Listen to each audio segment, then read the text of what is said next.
Mobile phone আমদানিতে উন্মুক্ত সুযোগ রাখার দাবিতে রাজধানীর কারওয়ান বাজার মোড়ে অবস্থান নিয়ে আন্দোলন করেছে স্মার্টফোন ও গ্যাজেট ব্যবসায়ীদের সংগঠন mobile business community Bangladesh MBCB।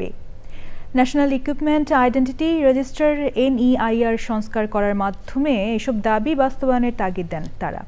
আমদানি শুল্ক সর্বোচ্চ 5% করার দাবি জানান ব্যবসায়ীরা। লায়লা নসনের রিপোর্ট। পূর্ব ঘোষিত কর্মসূচির অংশ হিসেবে রোববার সকাল 10টায় দোকান বন্ধ রেখে রাজধানীর কারওয়ান বাজার পান্থপথ এলাকায় মানববন্ধন করেন বিভিন্ন শপিং মলের মোবাইল ব্যবসায়ী ও দোকানের কর্মচারীরা।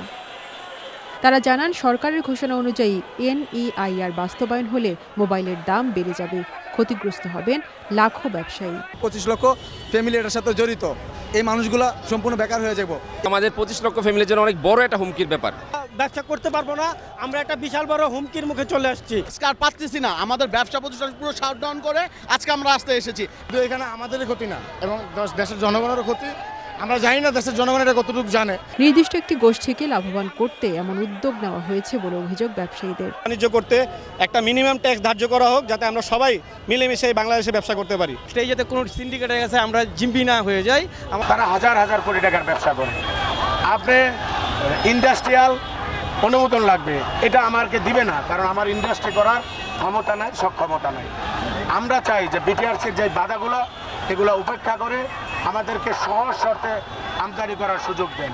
আলোচনা করে সমস্যার সমাধান না করলে আরও কঠোর আন্দোলনের হুঁশিয়ারি দেন মোবাইল ব্যবসায়ীরা। 16 ডিসেম্বর যে NIR সিস্টেম চালু করতে যাচ্ছে, এইটা করলে আমরা পথে বসে যাব। সুতরাং আমাদের কাছে যে প্রোডাক্ট আছে, হাজার হাজার কোটি টাকার প্রোডাক্ট আছে, প্রত্যেকটা ব্যক্তি ব্যাংক লোনে জর্জরিত। আমরা NEIR সিস্টেম আপনি চালু করেন, কোনো সমস্যা নাই, কিন্তু একটা সময় দিতে হবে আমাদেরকে। সরকারের ঘোষণা অনুযায়ী 16 ডিসেম্বরের পর বিক্রি হওয়া বা নেটওয়ার্কে চালু হওয়া সব অনিবন্ধিত মোবাইল ফোন বন্ধ করে দেওয়া হবে। NEIR চালুর আগের দিন পর্যন্ত নেটওয়ার্কে যেসব ফোন চালু রয়েছে সেগুলো স্বয়ংক্রিয়ভাবে নিবন্ধিত হবে। Laila Nowshin, channel I, Dhaka.